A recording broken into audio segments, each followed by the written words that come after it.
There's 3 P's that you got to annihilate, crush, or destroy if they're getting in the way of your progress in a relationship or your career or your happiness or your health. These are the 3 P's that make learned helplessness. Number 1, you think the problem is permanent.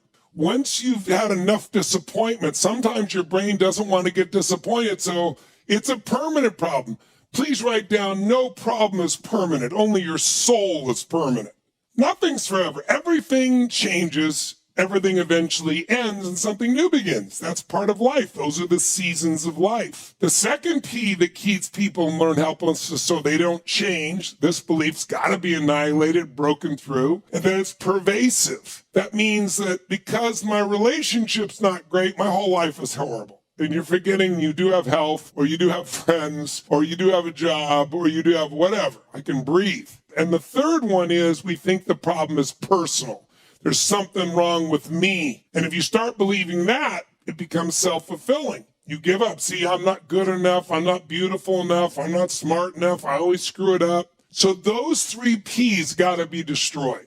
Is there anybody in here that's been through enough suffering in your life that you held on by a thread and you were just holding on by the skin of your teeth and you made it over, and sometimes you felt like giving up, and sometimes you felt like dying, and sometimes you felt like committing suicide, but there was just a little bit of ray of light, just a little bit of light coming into the dark arc that lit it just enough for you to press your way through the storm and the rain. Keep in mind that we'll be able to correct many of the mistakes you make along the way, just like this eraser. If we learn from our mistakes, they're not mistakes. They're lessons we can use to do better the next time around. Why would you not go for it? Why would you not take a chance?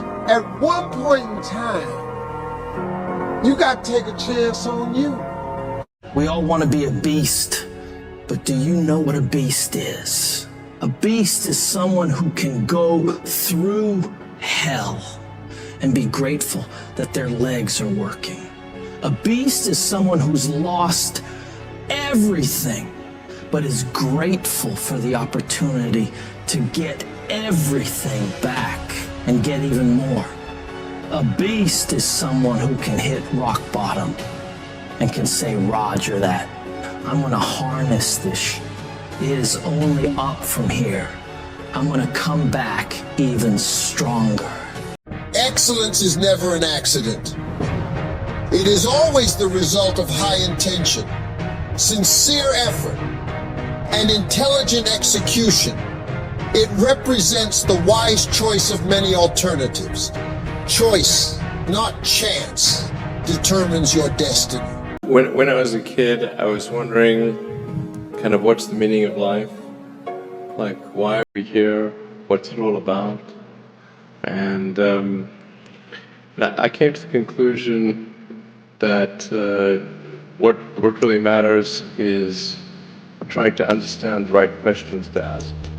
There's a brilliant Einstein quote. It says, everyone is a genius, but if you judge a fish by its ability to climb a tree, it's gonna live its whole life believing it's stupid, right? And this is indicative of what so many of us do.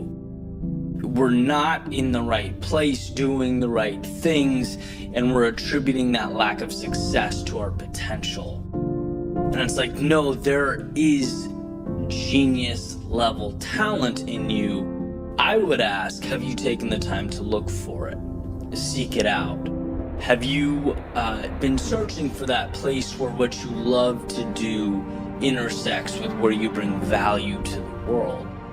You are a genius. The question is, just like marble, will you sculpt it out? Will you find it? Poor people usually spend their money and invest what's left. That's the philosophy of the poor. Now, here's the philosophy of the rich. Rich people invest their money and spend what's left. And here's the startling answer. It really doesn't matter what the amount is. What's most important is not the amount. What's really important is the philosophy. So I would ask you to adopt this philosophy of spending after you have invested. Invest first, then spend. One of the best quotes I've ever heard on this subject is from Rumi. He said, "Yesterday, I was clever, so I wanted to change the world. Today, I'm wise, so I'm changing myself."